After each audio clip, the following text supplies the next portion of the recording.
by NordVPN. Click on the link in the description below to get an amazing 68% off a 2-year plan. Also, commemorating the weirdest bromance in history. Get your new character pins and Russian Revolution merch available now. Link down below. Hey Jimmy, it's the 1800s, an exciting time to be. Wait, chat, it's a 2-part video. Guys, I'm sorry, chat. It's 2-part video. So we would have to watch both parts. I think we do it tonight instead. Chat, I will watch it tonight instead, I think. Yeah. Okay, I'll watch mine then. Be alive. Why don't you get out there and explore the world? Gee whiz, Mom. Thanks. This place is amazing. Where am I? Why, you're in France, my boy. Here we come up with wacky new ways of running a country. Liberty, equality, fraternity. Whoa, welcome to the United Kingdom. Here we invented the train. Oh, aboard! Holy smokes! You're in a German factory, my friend. Here we harness fire and coal to create all these sexy lederhosen. This is incredible. I can't wait to see where I'll end up next. Where am I? You're in Russia. Have I gone back in time? No, this is just how it is. Are you a farmer? Worse. Technically, my landlord owns me, which makes me a serf. Jesus. I'm scared. You should be, because I haven't eaten in 4 days, and you look pretty tasty. Hey, Jimmy, how are your travels? I hate you! The Russian Revolution. Russia in the 19th century. Feudal, underdeveloped, and stuck in the past. While the rest of Europe had been modernizing and improving their citizens' lives, Russia's rulers were taking a different approach. My lord, we're falling behind the rest of Europe. It's time to industrialize, give the people rights, and share your power. Russian czars had no time for pathetic ideas like liberty and modernization because they were too busy having the time of their lives. While the serfs were breaking their backs in the fields, the czars held all the power, and they didn't have to listen to anyone. A czar. Want to run the country like a backwards feudal kingdom while the rest of Europe outpaces you militarily and economically? Go right ahead. Want to keep the people uneducated so they don't get any ideas? There's no one to stop you. Want to keep exporting grain even when there's a massive famine causing hundreds of thousands to die? That is your God-given right. While all of this was great for the czar... Chat, what is a czar, technically? Hold on, let me fix this. What is a czar? Like a lord? Like a leader? Like a political king? For literally anybody else, an emperor. It probably sucked, because Russia was falling behind. If they were to keep up with Europe, they'd need a strong ruler with some big ideas. Oh look, here comes one now. Hey everyone, it's me, Tsar Alexander II, and I've got some big news. I'm releasing you all from your serfdom. You're all free. Yes! Yep, I'm the best. Oh, there is one thing though. I spoke to your local lords and they weren't happy about losing all their free labor. So as a compromise, you're all gonna have to pay them back a near impossible amount of money for the next 49 years. Expect your lives to barely change. Okay, bye. Now I know what you're thinking. Oh, thanks, man. This Tsar Alexander II seems like a pretty cool guy. He's trying to reform the country and get Russia on the right path. Everyone must love this guy, right? Wrong. Why does one man get to decide the fate of everyone in the country? This whole system is dumb. Somebody should do something. Like what? Like kill the Tsar. You're gonna kill the Tsar? Well, me? No. I'm busy. I was kind of hoping you'd do it. Okay. See? The people love me. I've seen this before. Flowers, confetti, you know. and high-grade explosives. Okay, Nicholas, your grandfather has a mild case of being blown up by a terrorist, and he's not looking too hot. So we're gonna go say our goodbyes, okay? Chat, no. Was that Leonardo Trotsky or whatever? Oh, it'll be too scary for him. Nonsense, it won't be scary at all. We're just gonna say a quick goodbye. Ready? Boy, look at me. The people did this to me.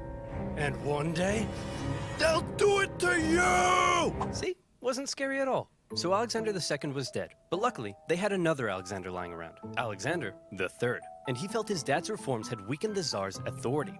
Russia was massive, and as a result, had many ethnic minorities. Non-Russians? More interested in their own cultural heritage than in loving me? Isn't it great? So much beautiful culture and diversity in our great nation. Alexander thought all these minorities should be a little more Russian, and thereby loyal to him. So he repressed religious minorities. He repressed non-Russians. He introduced the Okhrana, a secret police force that repressed anybody who thought having a Tsar was dumb. If Alexander II was the great reformer, Alexander III was the great repressor. Now that's how you run a country. Hey, Dad? Ugh, great. Jesus. It's my son, Nicholas, who I like to call a girly girl because he's so weak and pathetic. When are you gonna grow up? you still look like a girly girl to me. But Dad, I grew a beard. Yeah, an ugly girly girl beard. If Nicholas was to one day be czar, he needed his dad to teach him how to run the country. But his dad instead suggested that Nicholas go somewhere else. So Nicholas went to Japan, got an edgy dragon tattoo, had his head sliced off by a policeman, and then came home. Now will you teach me how to rule? I suppose it's time. Okay, there's a lot you need to know before becoming czar. Uh-oh. What? I've got kidney inflammation.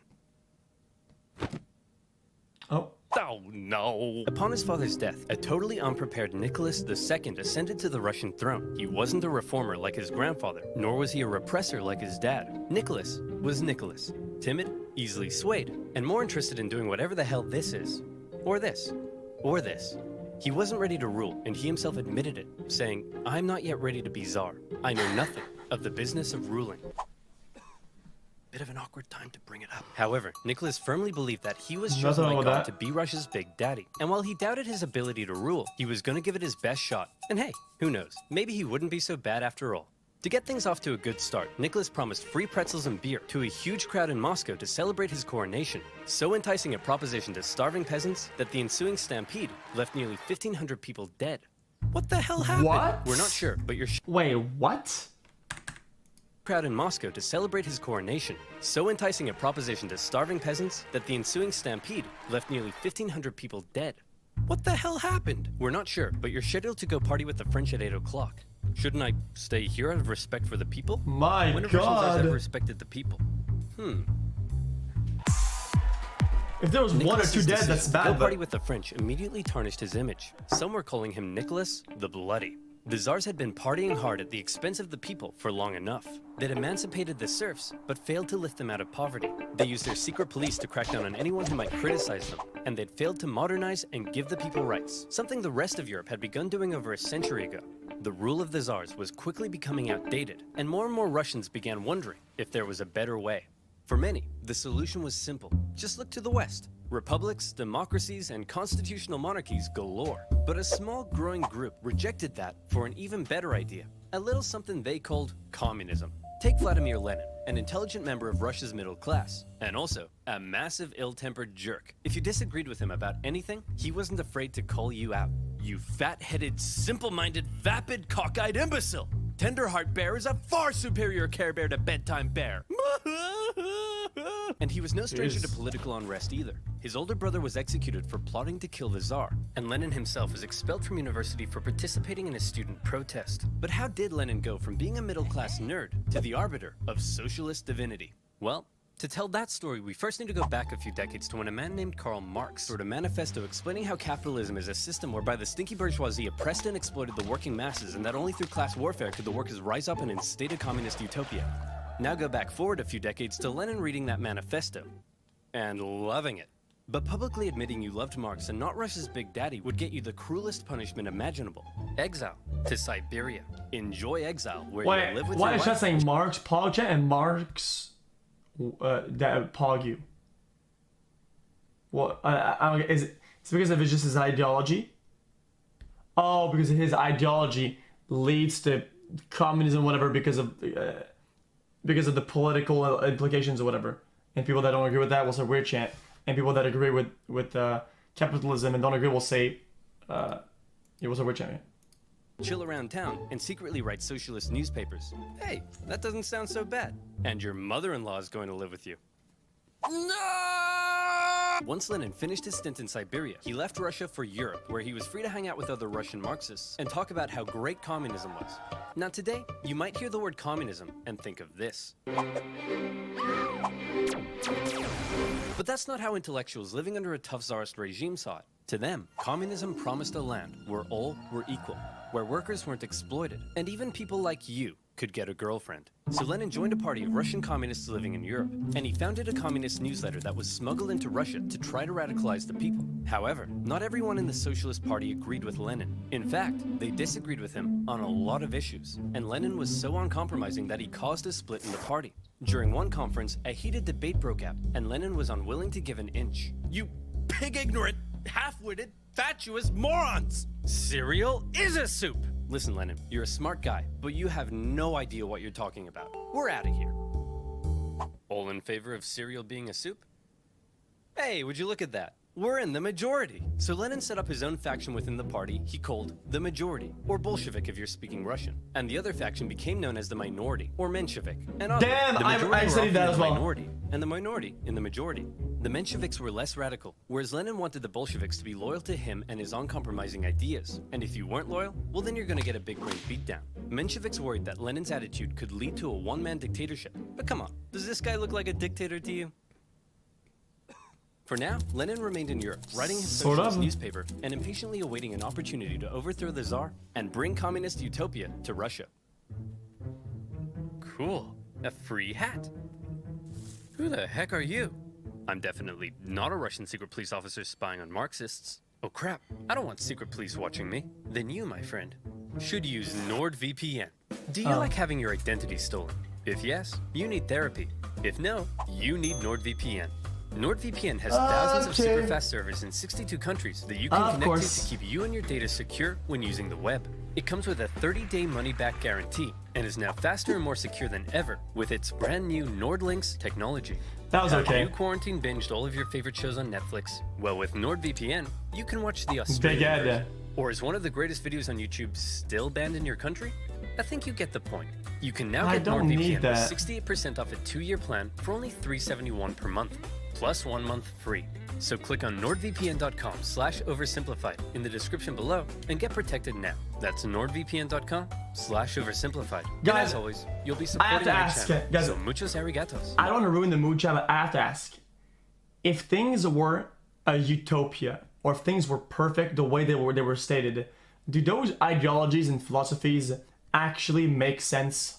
Because I feel like if one is the best, the other one isn't the best. But I feel like these ideologies, and when they're maxed out, if they were perfect, and think nobody was weird, then I think they're all good, technically.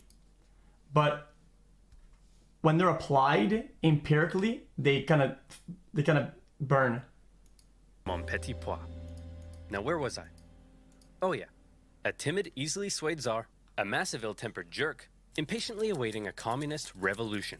And revolution was coming, but not in the way Lenin thought. Back in St. Petersburg, one of the Tsar's most skilled and influential advisors knew the country finally needed to catch up with the rest of Europe. Hey Nick, we really got to industrialize, get more factories, and make some, I don't know, textiles or something.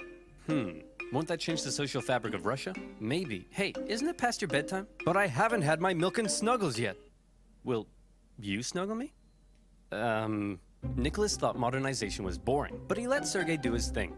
And do his thing he did. He borrowed some money and got Russia some sexy factories. And you know what sexy factories means. Sexy workers. Dirt poor, sexy workers. Long hours, low wages, filthy disease-ridden factories. Sleep in overcrowded dormitories with all your stinky worker friends. Get your arms ripped off in a freak Russian doll accident. Conditions were terrible. But this growing working class wasn't about to take it lying down. They started to do what workers do best. Strike. Despite Sergei's efforts, people in Russia still weren't happy. Peasants were still poor, liberals still wanted reform, and now the workers wanted better working conditions. And the problem with being an autocrat is that when everyone's unhappy, there's only one person to blame. You. The people hate me. What do I do? Ooh, I know. Why don't we find a weak and pathetic nation to go to war with? We'll win easily, and everyone will love me again. Why don't we just try treating the people better?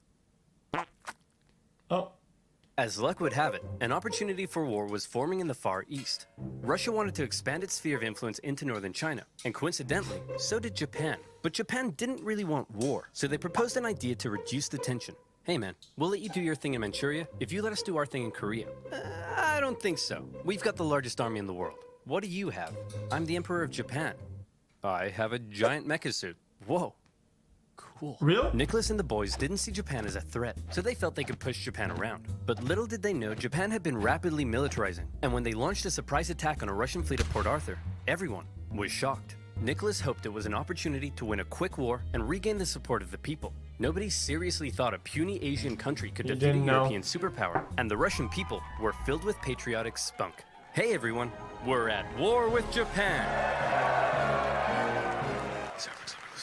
Hey everyone, we're losing the war.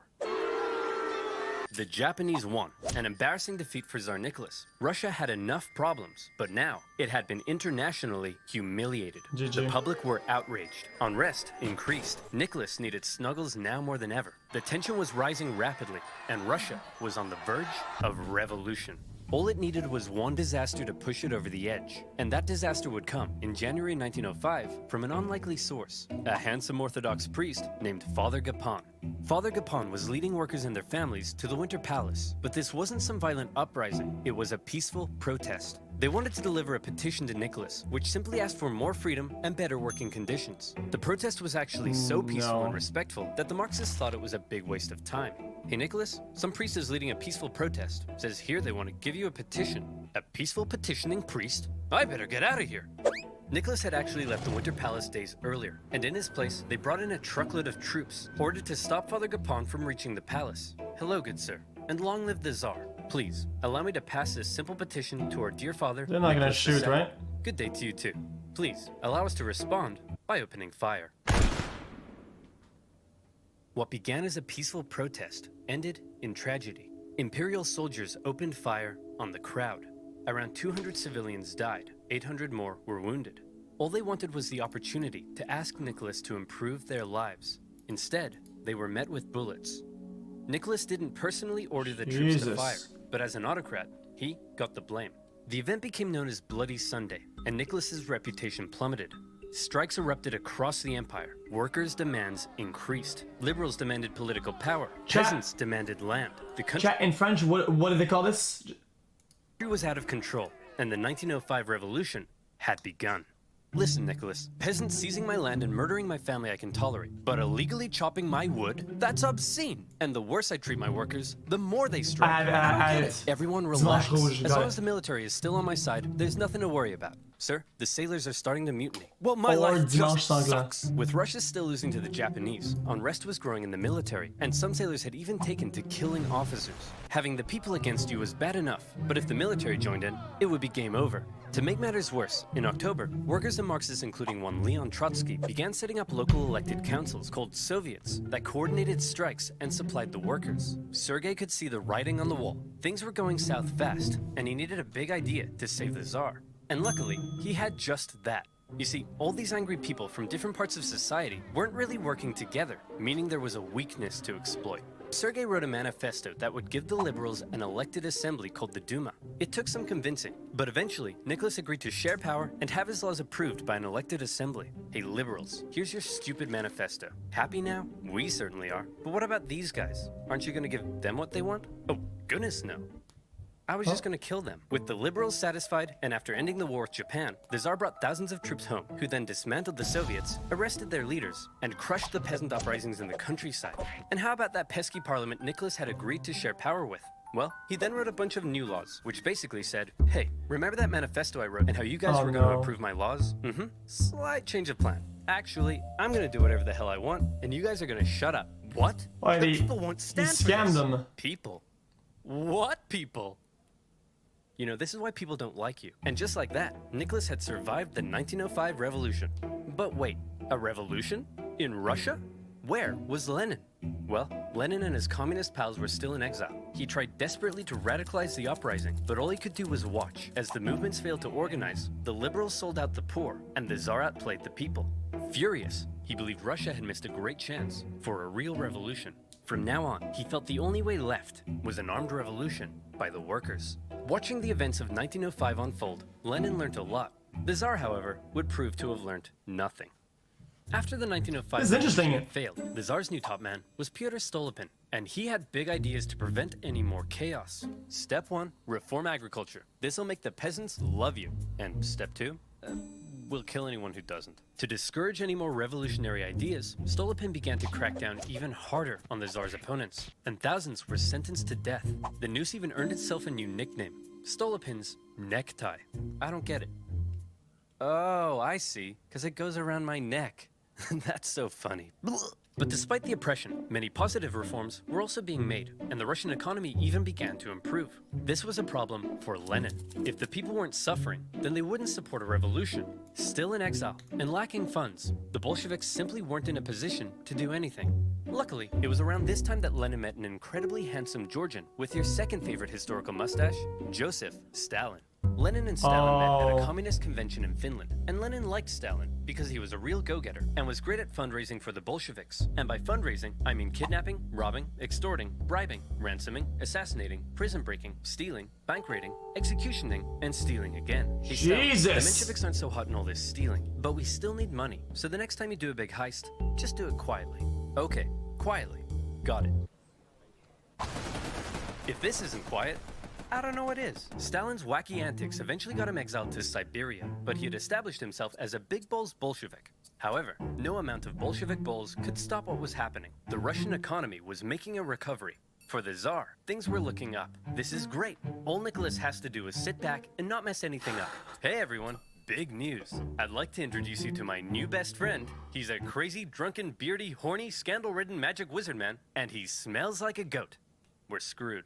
Rasputin. A dirt-poor peasant from dirt-poor nowhere. But unlike all the other dirt-poor peasants, Rasputin song, had yeah. holy healing powers. And when this holy mystic wandered into St. Petersburg, people began to notice. He quickly became famous, and word of this mystery man and his healing hands made its way to the royal palace. The appearance of a holy homeless healer was of great interest to the Tsar and his wife. As far as royals go, they weren't that inbred, but they were just inbred enough for their son Alexei to get hemophilia. Or in layman's terms, Mamma mia, that's a lot of blood. Knowing Rasputin could heal people, in 1906, Alexandra asked for Rasputin to come and see if he could cure their son. And crazy as it sounds, Rasputin did heal Alexei, possibly by taking him off his doctor-prescribed aspirin. Having seemingly done the impossible, Rasputin became very, very close to the royal family. But having a crazy homeless wizard man hanging around wasn't a good look for the Tsar, because Rasputin was freaky. Not only was he a big fan of alcohol, but he'd also throw these crazy parties with Russian nobility, where he'd and all night long, and then he'd his whole head, not a guy's, and nobody knew how the goat got on the roof. Initially, the press were banned from talking about Rasputin, but eventually, the ban was lifted, and the tabloids went to town. The whole thing was a huge scandal, and everyone was freaked out that this guy was influencing the Tsar and his wife. Nicholas could have spent this period of relative peace improving his image. Instead, he spent it doing this. But as weird as the whole Rasputin thing was, so long as the economy continued to improve and the people's lives kept getting better, maybe Nick would be okay. Maybe there would be no more revolutions. Maybe this video could. I always wondered what that song was about, dude. Things were about to get worse. A lot worse. You see, the year is 1914, and that means it's time for World War I. No!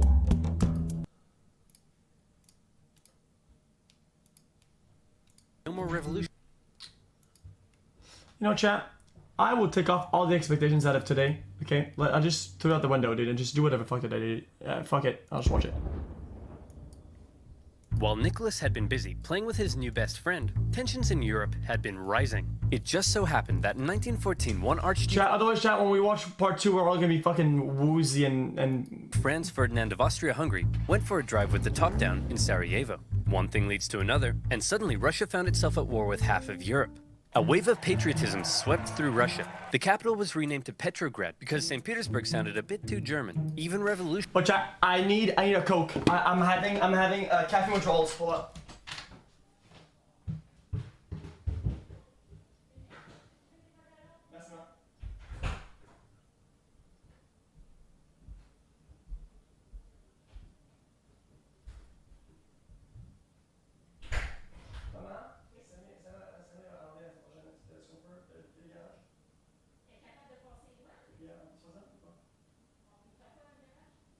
Acheter un bureau puis ou ben juste finir le garage. Je vais aller dans le garage. Ok. I'll do it. Sorry. Okay, ready? Chat, I'm having big caffeine withdrawals. And I said the garage because I'm gonna stream from the garage soon. I think Sammy's gonna come back for a little bit. Revolutionaries were getting on board. To them, World War I was a big stinky imperialist war, but they didn't want their big stinky imperialist replaced by a foreign one. So pretty much everyone wanted Russia to win. I hope Russia loses. Geez, read the room, Lenin. Lenin hoped Russia would lose because that would help him overthrow the Tsar. As long as he did that, who cares if Germany blows up half the country? And blow up half the country, they did. An inefficient czarist government meant there were shortages of just about everything you need to fight a war. And if losing a teensy-weensy war with Japan upset the people, losing a giant Wyant war like this was much worse. Soldiers were deserting, the economy was imploding, and in no time, Russia was starving. The peasants were getting more peasancy, the workers were getting more workery, all the while Germany was getting more Germanery. Dmitri, we need to win this war. I need someone with a great military mind to step in and take control. You're right. How about General Hickel? How about me? You can't run the war. Who'll be in charge of the country while you're gone? Obviously, my German wife and a homeless wizard. Right? Duh. Nicholas declared himself commander-in-chief and went to the front lines, leaving his German wife in charge while they were fighting the Germans. It wasn't a good... That's World War II. I'm so dumb. And because Alexander was so close to Rasputin, people believed that he was actually calling the shots and secretly destroying Russia, and maybe even boinking her. An even worser look.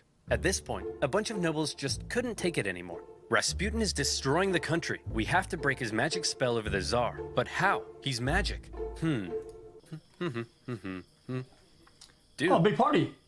Very cool.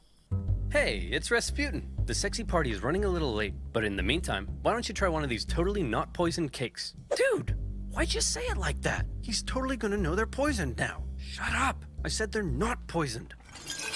Okay. Dude, he just ate so much poison. How is he still alive? It must be the magic. Go with plan B. Is he dead? See, Boris? I told you he was the Antichrist and you didn't believe me. Can you shut up for 1 minute and help me roll him up? Are you sure he's dead? I don't know, but I'm supposed to be hosting a charity auction right now. Can we get this over with?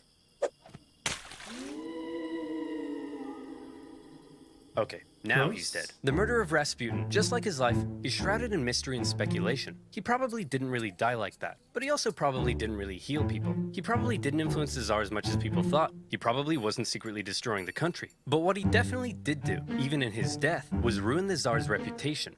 Russia's autocracy looked more outdated than ever, and the Russian people were taking notice. Come on, men. Remember what we're fighting for. Yeah, no, we're out. World War I left Russia broke, hungry, and exhausted. Guys, and I hate to bring this up, but why people keep saying that he had a long cock? Can you guys stop? What are you guys talking about? Nicholas acting as commander-in-chief, he was getting even more blame. For the second time, Russia was on the brink of revolution. By 1917, Russia had been fighting a war it couldn't afford for 3 years. They were running out of many things, most worryingly, food. On International Women's Day, 1917, thousands of hungry women in Petrograd were so sick of being hungry that they took to the streets. And it turns out it's not just women who experience hunger, but men too. So the next day they joined in as well. Gatherings on the streets were forbidden, but I'm not sure how you'd arrest 250,000 people. The crowds demanded an end to the war, an end to food rationing, and even an end to the Tsar's autocracy. No, not again. Not only the troops would deal with this kind of thing, but as it turns out, soldiers get hungry too. And they were also tired of having to kill their fellow Russians so much. So entire regiments mutinied in the capital, and they joined the crowd as well, trashing symbols of the Tsar and his autocratic regime. Things were escalating very quickly. Liberal politicians watching the riots in the streets had long been dissatisfied with the Tsar, since he would shut their parliament down anytime they did something he didn't like. They believed the only way to bring stability back to the streets was for Nicholas II to abdicate. The riots continued. The police fired on soldiers. Soldiers fired on soldiers. The workers re-established the Petrograd Soviet. Politicians began arresting the Tsar's ministers. He may have been an autocrat, but he just lost complete control of his capital city. Talk about embarrassing. Nicholas, the troops have turned against us. The people have taken over the city. They've even cut my phone line. Hello? Hello? The phones are down. Things must be bad. I'd better go back there. Nicholas hopped on the next train back to Petrograd, but he never made it to the city. His train was met by military generals and other politicians. What's going on? Nicholas, look man, we need to talk. It's not you, it's us. Aw, who am I kidding? No, it's definitely you. During the whole crisis in Petrograd, the liberals convinced the generals that if Nicholas abdicated, the people would calm down, and the generals were on board. They didn't have time to quell the chaos, because don't forget, they were still losing a global, all-encompassing war against the Germans. And with the military no longer on his side, Nicholas had no choice but to step down. Throughout his entire reign, he had done everything he could to keep all the power for himself, and in the end, that's exactly what left him with none. But then there was a big question. Who would replace Nicholas? Well, his son Alexei was next in line. Hey buddy, Daddy couldn't handle the complex socioeconomic problems of a giant multinational, multi-ethnic empire that's engaged in total war with all of Europe. You think you could give it a shot?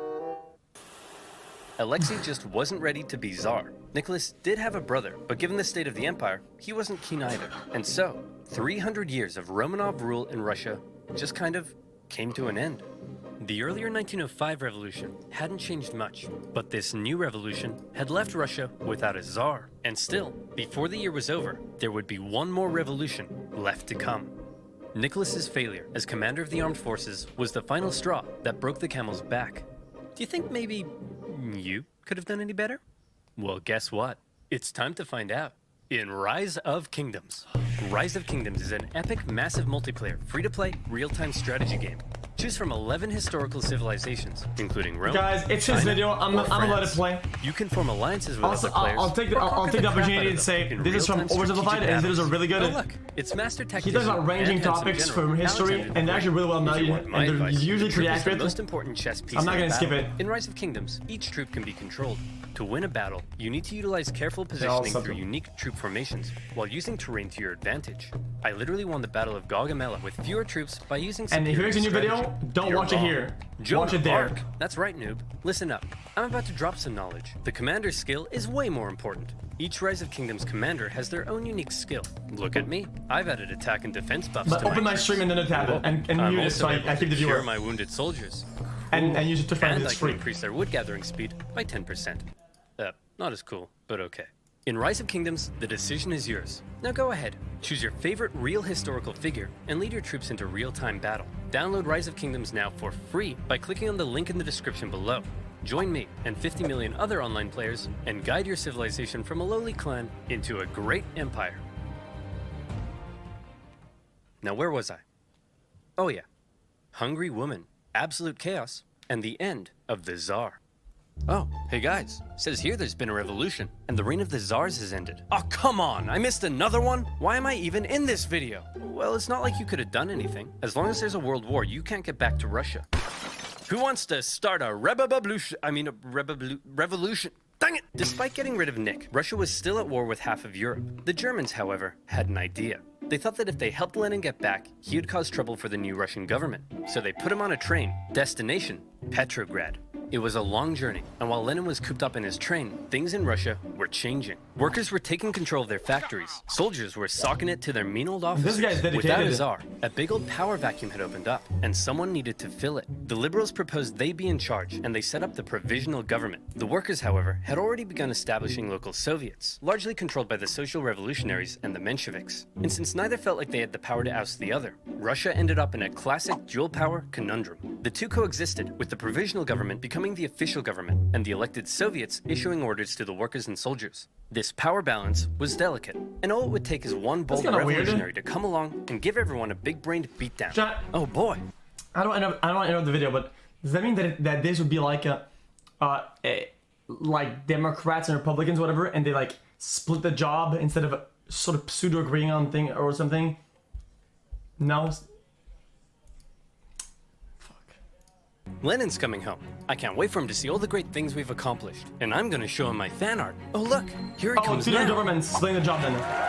Shut up, shut up! You all suck! The provisional government sucks, the Soviet sucks, even your fan art sucks! Why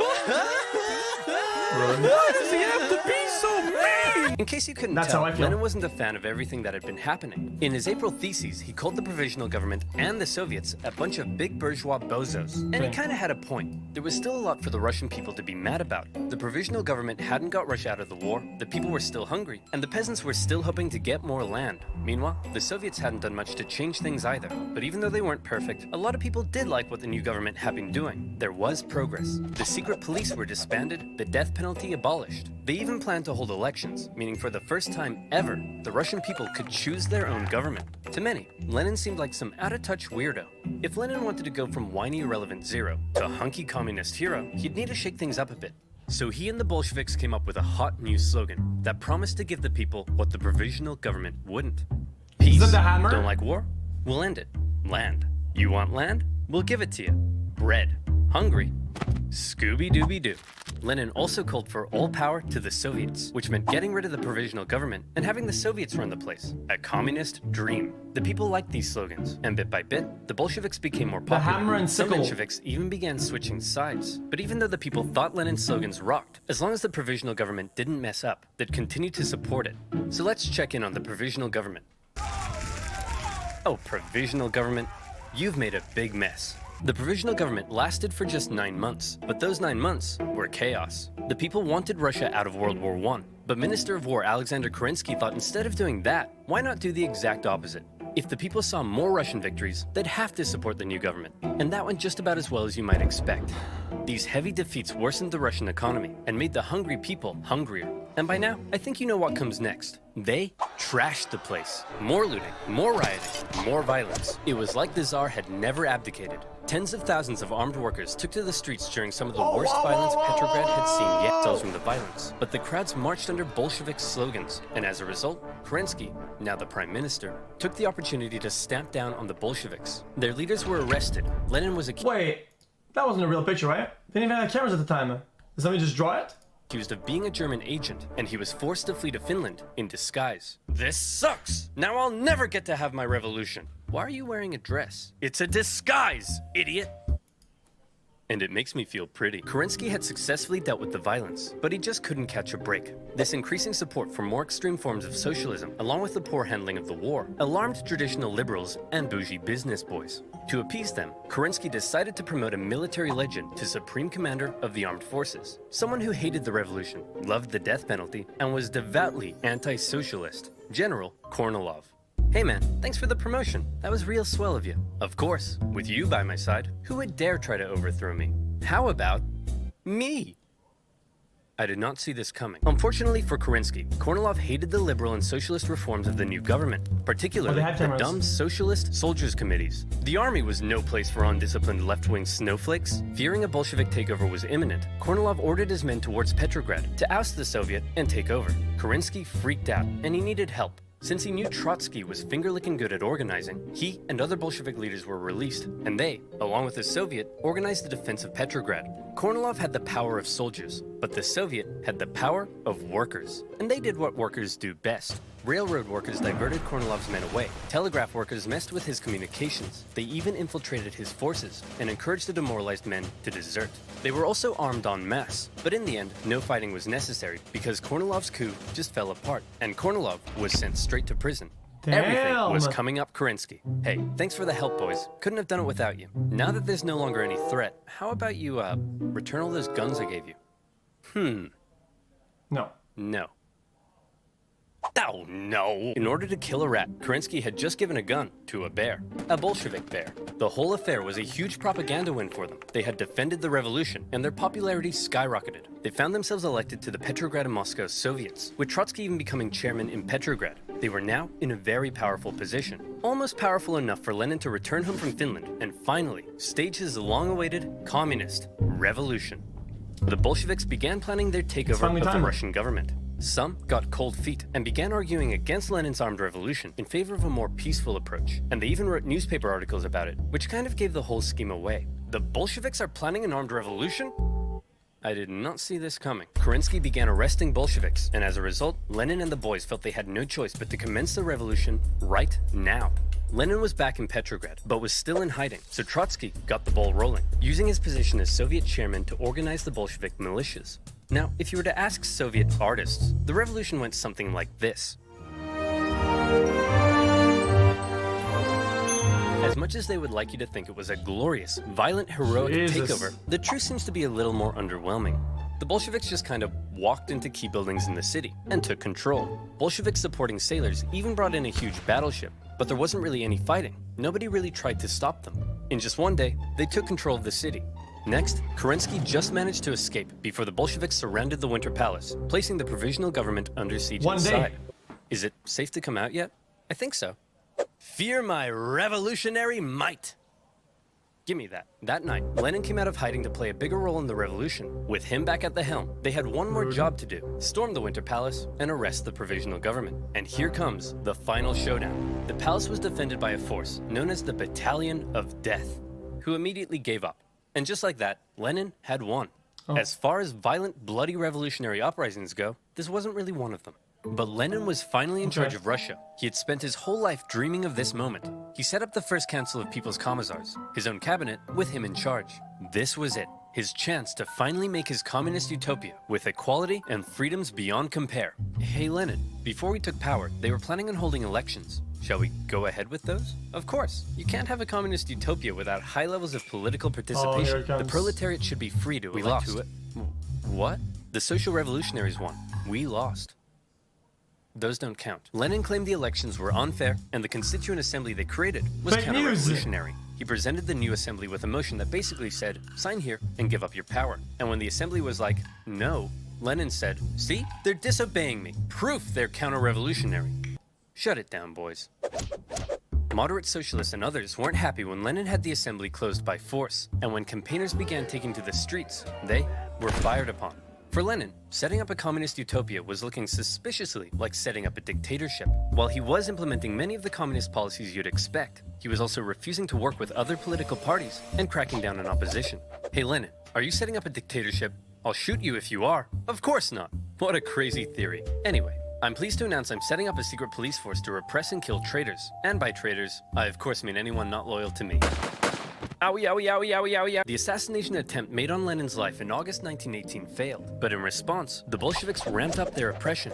But while all of this chaos was erupting back home, Guys, Lenin and the boys what were was that police called? also distracted by another problem. They were still at war with the Germans, and they had promised to give the people peace. So Lenin made Trotsky Commissar for Foreign Affairs and sent him off to negotiate a peace deal with the Germans. The Germans offered Trotsky really harsh terms, you know, because they were winning the war. They demanded Russia give up a butt-ton of land, something that would be devastating to the economy. Look, I know it's not great, but I think we have to accept it. Are you insane? This will ruin us. Hey Trotsky, you got a big brain. What do you think? How about no war, no peace? What's that, Mr. Trotsky, sir? It's simple. No war means we'll stop fighting the Germans, but no peace means we won't sign the peace treaty either. Then, when the Germans say we've just stopped fighting, they'll have to leave us alone or something.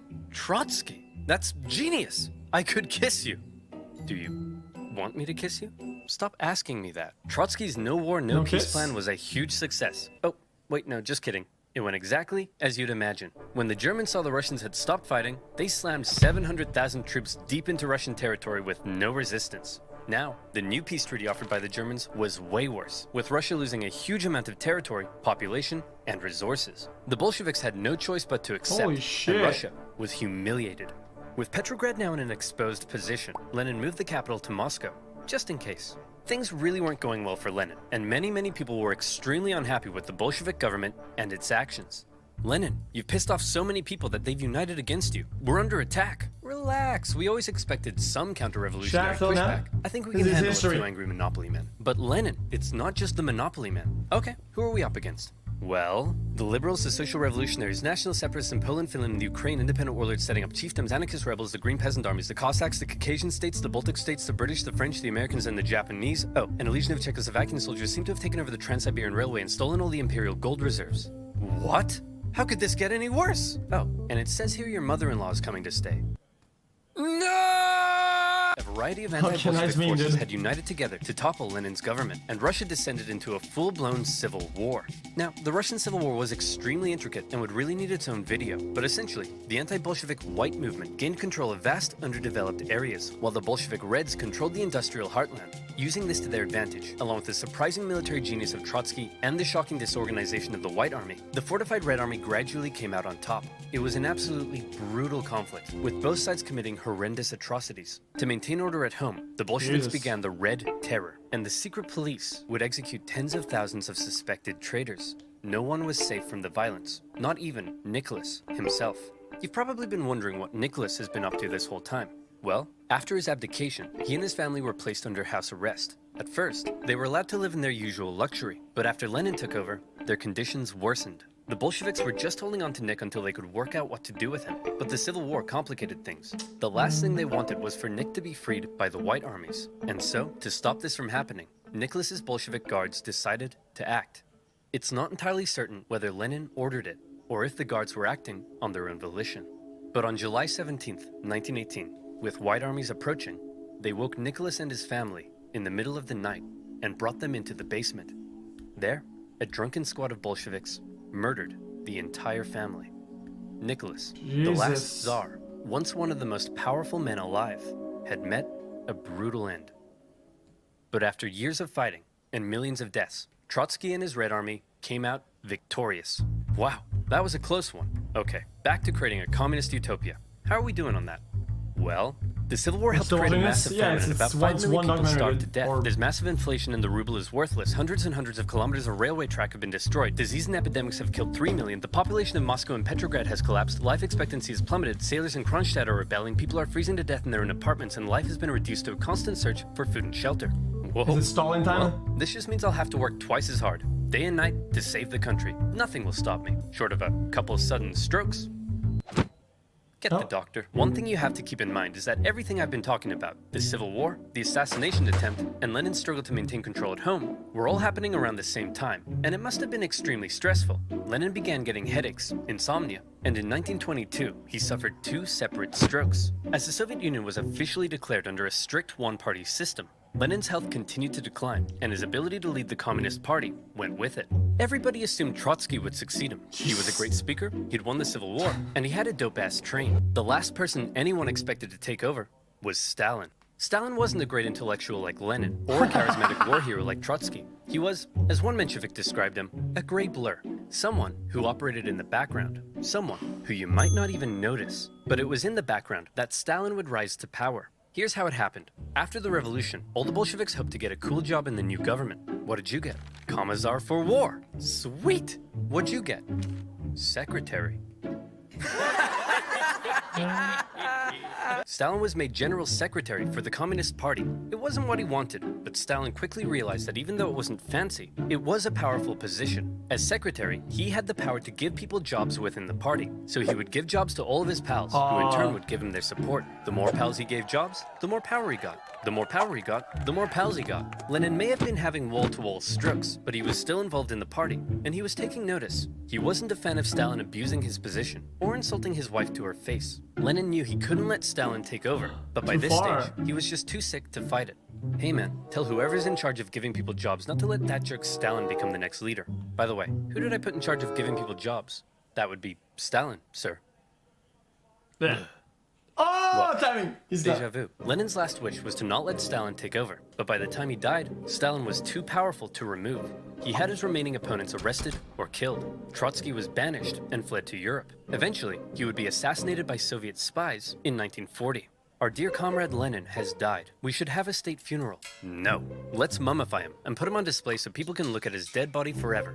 That's gross. You're gross. Guards? Kill him. Lenin had waited so long to take control in Russia, but he never got to see his communist utopia.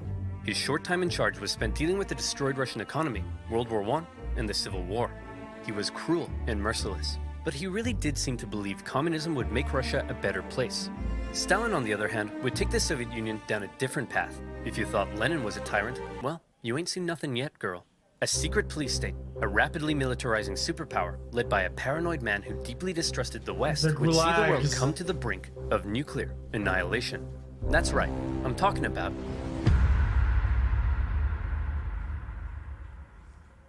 Remember to click the link in the description below to download Rise of Kingdoms for free. That was good. Fight alongside allies, conquer other players, and use superior tactics to emerge victorious in a strategic battle royale. Again, click on the link in the description below, and I'll see you there. OverSimplified video? Yeah, we watched all of his videos. Okay.